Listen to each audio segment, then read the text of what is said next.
Tahukah anda, perjalanan bakal Sultan Perak ini bukan perjalanan yang mudah. Daulatnya belum diterima, tahtanya belum diduduki, dan sebelum baginda diiktiraf oleh manusia, alam terlebih dahulu mengujinya. Di sepanjang perjalanan inilah, akan ditentukan sama ada seorang putera benar-benar layak digelar raja. Dari Kampar, Raja Muzaffar berangkat menaiki bahtera diraja, memulakan perjalanan menuju ke Perak. Pada ketika itu, baginda belum ditabal sebagai sultan. Takhta belum diduduki, negeri belum diperintah, namun daulat telah pun dikurniakan. Raja Muzaffar tidak berangkat sebagai seorang putera biasa. Baginda diiringi sebagai raja yang bakal memerintah, membawa bersama warisan Kesultanan Melaka yang telah runtuh, dan amanah untuk membina sebuah kerajaan baharu. Perjalanan ini bukan sekadar pelayaran merentas laut, tetapi perjalanan seorang raja yang masih belum diiktiraf sepenuhnya. Perjalanan daulat yang diuji rombongan diraja bergerak merentasi laut sebelum memasuki muara, dan seterusnya mudik Sungai Perak. Perjalanan ini panjang dan sunyi.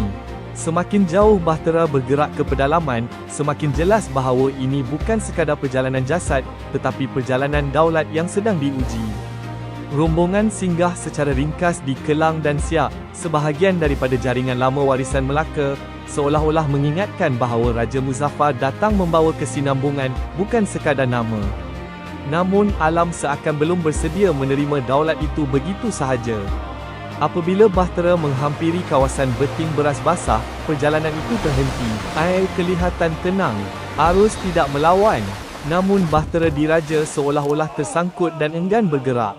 Dalam kepercayaan masyarakat Perak, inilah saat daulat seorang raja diuji oleh alam. Bukan dengan ribut, tetapi dengan diam yang mencabar kewibawaan.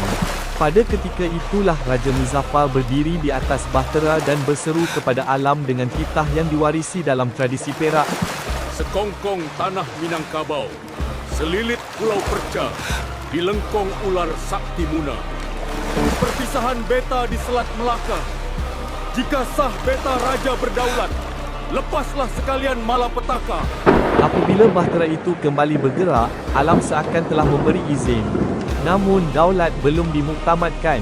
Di hadapan, menanti Tanah Abang, tempat takdir raja dan negeri Perak akan disahkan. Nak ajar sejarah lebih mudah? Semua koleksi video ikut buku teks sekolah rendah dan menengah ada di cikgushare.my.